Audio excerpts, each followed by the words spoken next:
എല്ലാ വിദ്യാർത്ഥികൾക്കും പുതിയൊരു വീഡിയോയിലേക്ക് സ്വാഗതം. ഈ വർഷത്തെ +1 vocational higher secondary first transfer allotment result നാളെ പ്രസിദ്ധീകരിക്കുന്നതാണ്. അപ്പോൾ വിദ്യാർത്ഥികൾക്ക് vhskep.kerala.gov.in എന്നുള്ള വെബ്സൈറ്റ് വഴി വിദ്യാർത്ഥികൾക്ക് നിങ്ങളുടെ ട്രാൻസ്ഫർ അലോട്ട്മെൻറ്റ് റിസൾട്ട് പരിശോധിക്കാൻ സാധിക്കുന്നതായിരിക്കും. അപ്പോൾ വിദ്യാർത്ഥികൾക്ക് ഈ ഒരു vhskep വെബ്സൈറ്റ് വഴി എങ്ങനെയാണ് നിങ്ങളുടെ ട്രാൻസ്ഫർ അലോട്ട്മെൻറ്റ് റിസൾട്ട് പരിശോധിക്കുക, അതുപോലെ റിസൾട്ട് വന്ന ശേഷം വിദ്യാർത്ഥികൾ എന്തൊക്കെ കാര്യങ്ങളാണ് ചെയ്യേണ്ടത് എന്നുള്ളതാണ് ഈ ഒരു വീഡിയോയിൽ. അപ്പോൾ വിദ്യാർത്ഥികൾക്ക് നാളെ മുതൽ അഡ്മിഷൻ എടുക്കാൻ സാധിക്കുന്ന തരത്തിലായിരിക്കും വിദ്യാർത്ഥികളുടെ ഈ ഒരു ട്രാൻസ്ഫർ അലോട്ട്മെൻറ്റ് റിസൾട്ട് പ്രസിദ്ധീകരിക്കുക. അതല്ലെങ്കിൽ നാളെ രാവിലെയോടെയോ അതല്ലെങ്കിൽ ഇന്ന് രാത്രിയോടെയോ നിങ്ങളുടെ ഈ ഒരു ട്രാൻസ്ഫർ റിസൾട്ട് വരാനുള്ള സാധ്യതയുണ്ട്. അപ്പോൾ വിദ്യാർത്ഥികൾക്ക് എങ്ങനെയാണ് ഈ ഒരു ട്രാൻസ്ഫർ അലോട്ട്മെൻറ്റ് റിസൾട്ട് പരിശോധിക്കുക എന്നുള്ള കാര്യം നമുക്ക് നോക്കാം. ആദ്യം തന്നെ നിങ്ങൾ ചെയ്യേണ്ടത് ഈ ഒരു vhskep.kerala.gov.in എന്നുള്ള ഈ ഒരു വെബ്സൈറ്റ് ഓപ്പൺ ചെയ്യുക. അപ്പോൾ ഈ ഒരു വെബ്സൈറ്റ് നിങ്ങൾ ഓപ്പൺ ചെയ്ത് കഴിഞ്ഞാൽ നിങ്ങൾക്ക് കാണാൻ സാധിക്കുന്നതാണ് ഇവിടെ പബ്ലിക് എന്നുള്ള ഭാഗത്തായിട്ട് നിങ്ങൾക്ക് ഈ ഒരു ട്രാൻസ്ഫർ റിസൾട്ട് എന്നുള്ള ഒരു ലിങ്ക് കാണാൻ പറ്റും. അപ്പോൾ ജസ്റ്റ് നിങ്ങൾ ആ ഒരു ലിങ്കിൽ ക്ലിക്ക് ചെയ്യുക. ക്ലിക്ക് ചെയ്ത ശേഷം നിങ്ങൾ ചെയ്യേണ്ട പ്രധാനപ്പെട്ട കാര്യം അവിടെ നിങ്ങൾക്ക് ലോഗിൻ ചെയ്യുന്നതിനായിട്ട് നിങ്ങളുടെ യൂസർ നെയിം എന്ന് പറയുമ്പോൾ നിങ്ങൾ ഈ ഒരു VHSC അപേക്ഷ കൊടുത്ത സമയത്ത് കൊടുത്തിട്ടുണ്ടായിരുന്ന മൊബൈൽ നമ്പറാണ് കൊടുക്കേണ്ടത്. അതുപോലെ തന്നെ പിന്നീട് നിങ്ങളുടെ പാസ്വേഡ് കൊടുക്കണം. അതിനുശേഷം പിന്നീട് ലോഗിൻ ക്ലിക്ക് ചെയ്യണം. അപ്പോൾ ഇത്രയുമാണ് നിങ്ങൾ ചെയ്യേണ്ടതായിട്ടുള്ളത്. അപ്പോൾ ലോഗിൻ ചെയ്യും മുമ്പായിട്ട് നിങ്ങൾക്ക് മറ്റൊരു കാര്യം കൂടിയുണ്ട്. അതായത് ലോഗിൻ ചെയ്യും മുമ്പായിട്ട് അവിടെ നിങ്ങൾക്ക് കുറച്ച് ഇംഗ്ലീഷ് അക്ഷരം കാണാൻ പറ്റും. അപ്പോൾ അത് അവിടെ ടെക്സ്റ്റ് ഫ്രം ഇമേജ് എന്നുള്ള ഭാഗത്ത് ടൈപ്പ് ചെയ്ത് കൊടുക്കുക.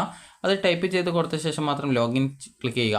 അപ്പോൾ ലോഗിൻ ബട്ടൺ ക്ലിക്ക് ചെയ്യുന്നതോടുകൂടി പിന്നീട് നിങ്ങൾക്ക് നിങ്ങളുടെ പ്രൊഫൈൽ പേജിലേക്ക് പോകാൻ സാധിക്കും. അപ്പോൾ നിങ്ങൾക്ക് ആ ഒരു പ്രൊഫൈൽ പേജിൽ പോയി കഴിഞ്ഞാൽ നിങ്ങൾക്ക് ട്രാൻസ്ഫർ അലോട്ട്മെൻറ്റ് റിസൾട്ട് എന്നുള്ളൊരു ലിങ്ക് കാണാൻ പറ്റും. അപ്പോൾ ജസ്റ്റ് നിങ്ങൾ ആ ഒരു ലിങ്കിൽ ക്ലിക്ക് ചെയ്യുക. ആ ഒരു ലിങ്കിൽ ക്ലിക്ക് ചെയ്ത് കഴിഞ്ഞാൽ നിങ്ങൾക്ക് അലോട്ട്മെൻറ്റ് കിട്ടിയിട്ടുണ്ടെങ്കിൽ congratulations you have got allotment എന്ന് പറഞ്ഞുകൊണ്ട് കാണാം. ഏത് സ്കൂളിൽ ഏത് കോഴ്സിലാണ് ട്രാൻസ്ഫർ കിട്ടിയതെന്നും കാണാൻ സാധിക്കും. അലോട്ട്മെൻറ്റ് കിട്ടാത്ത വിദ്യാർത്ഥികൾക്ക് sorry you have no transfer എന്ന് പറഞ്ഞുകൊണ്ട് കാണാനും സാധിക്കുന്നതാണ്.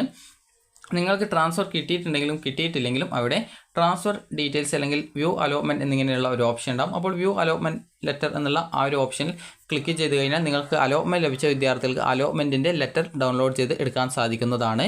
അതുപോലെ തന്നെ അലോട്ട്മെൻറ്റ് കിട്ടാത്ത വിദ്യാർത്ഥികളാണെങ്കിൽ അവിടെ നിങ്ങൾക്ക് റാങ്ക് ഡീറ്റെയിൽസ് എന്നുള്ള ഓപ്ഷനും അതുപോലെ അലോട്ട്മെൻറ്റ് കിട്ടിയ വിദ്യാർത്ഥികൾക്കും റാങ്ക് ഡീറ്റെയിൽസ് ഓപ്ഷൻ ഉണ്ടാവും. അപ്പോൾ ആ ഒരു ലിങ്കിൽ നിങ്ങൾ ക്ലിക്ക് ചെയ്യുക. ക്ലിക്ക് ചെയ്ത് കഴിഞ്ഞാൽ പിന്നീട് വരുന്ന പേജിൽ നിങ്ങൾ ട്രാൻസ്ഫർ അലോട്ട്മെൻറ്റിനായിട്ട് ഓപ്ഷൻ വെച്ചതിൽ നിങ്ങൾക്ക് അലോട്ട്മെൻറ്റ് കിട്ടാത്ത വിദ്യാർത്ഥികളാണെങ്കിൽ അവരുടെ മുഴുവൻ ഓപ്ഷൻ്റെയും നിങ്ങളുടെ ലാസ്റ്റ് റാങ്കും അതുപോലെ നിങ്ങളുടെ റാങ്കും അതോടൊപ്പം നിങ്ങൾക്ക് അലോട്ട്മെൻറ്റ് കിട്ടിയ വിദ്യാർത്ഥികളാണെങ്കിൽ കിട്ടിയിട്ടുള്ള ഓപ്ഷൻ്റെ ബാക്കിയുള്ള അതായത് ഹയർ ഓപ്ഷനുകളുടെയും കിട്ടിയ ഓപ്ഷൻ്റെയും റാങ്ക് ഡീറ്റെയിൽസ് നിങ്ങൾക്ക് മനസ്സിലാക്കാൻ സാധിക്കുന്നതാണ്. ഇനിയിപ്പോൾ അലോട്ട്മെൻറ്റ് ലഭിച്ച വിദ്യാർത്ഥികൾ ചെയ്യേണ്ടത് ആ ഒരു അലോട്ട്മെൻറ്റ് ലെറ്റർ ഡൗൺലോഡ് ചെയ്തെടുക്കുക. അതിനുശേഷം വിദ്യാർത്ഥികൾ അതിൻ്റെ ഒരു പ്രിൻ്റ് ഔട്ട് എടുക്കുക. ഇപ്പോൾ നിങ്ങൾക്ക് നിലവിൽ കിട്ടിയിട്ടുള്ള ആ ഒരു സ്കൂളിൽ തന്നെയാണ്. അത് ഇപ്പോൾ നിലവിൽ നിങ്ങൾ എന്നൊരു സ്കൂളിലാണ് വൊക്കേഷണൽ ഹയർ സെക്കൻഡറിയിൽ ഈ ഒരു അഡ്മിഷൻ നേടിയിട്ടുണ്ടായിരുന്നത്.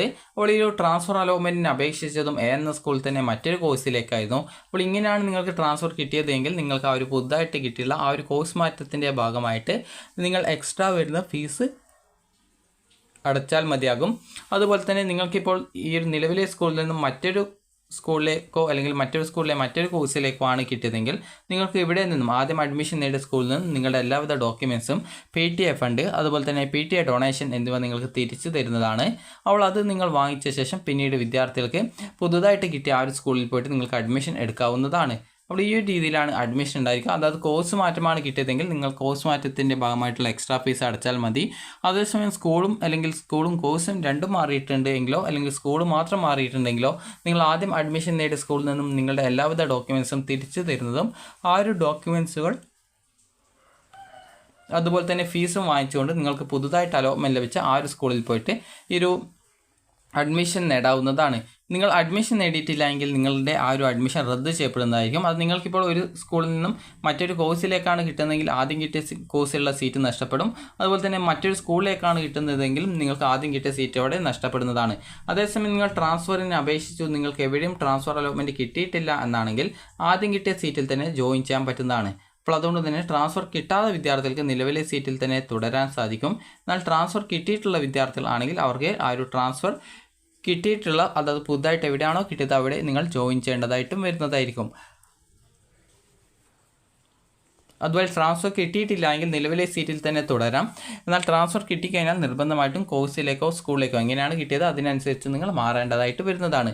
അതുപോലെ ട്രാൻസ്ഫർ അലോട്ട്മെൻറ്റ് കിട്ടിയാൽ അത് വേണ്ടെന്ന് വെക്കാൻ സാധിക്കുന്നതല്ല. കാരണം നിങ്ങൾക്ക് ഒരു സ്കൂളിൽ നിന്ന് മറ്റൊരു സ്കൂളിലേക്കോ അല്ലെങ്കിൽ കോഴ്സിലേക്കോ നിങ്ങൾക്ക് ട്രാൻസ്ഫർ കിട്ടുന്ന സാഹചര്യത്തിൽ നിങ്ങൾക്ക് ട്രാൻസ്ഫർ കിട്ടുന്ന സമയത്ത് അതായത് ഒരു സ്കൂളിലേക്ക് ട്രാൻസ്ഫർ കിട്ടിക്കഴിഞ്ഞാൽ ആദ്യം കിട്ടിയ സീറ്റ് അവിടെ ഓട്ടോമാറ്റിക്കലി ഡിലീറ്റ് ചെയ്യപ്പെടുന്നതും പിന്നീട് പുതുതായിട്ട് കിട്ടിയിട്ടുള്ള ആ ഒരു സീറ്റിലേക്ക് നിങ്ങൾ ജോയിൻ ചെയ്യേണ്ടതായിട്ടും വരുന്നതാണ്. അപ്പോൾ നിങ്ങൾക്ക് ഈ ഒരു വീഡിയോ ഉപകാരപ്രദമായിട്ടുണ്ടെന്ന് കരുതുന്നു. അപ്പോൾ വിദ്യാർത്ഥികളുടെ ഈ വർഷത്തെ +1 vocational higher secondary transfer allotment result നാളെ പ്രസിദ്ധീകരിക്കുന്നതാണ്. അപ്പോൾ വിദ്യാർത്ഥികൾക്ക് ഈ ഒരു വീഡിയോ ഉപകാരപ്രദമായിട്ടുണ്ടെങ്കിൽ ലൈക്ക് ചെയ്യുക, ഷെയർ ചെയ്യുക. Thank you for watching.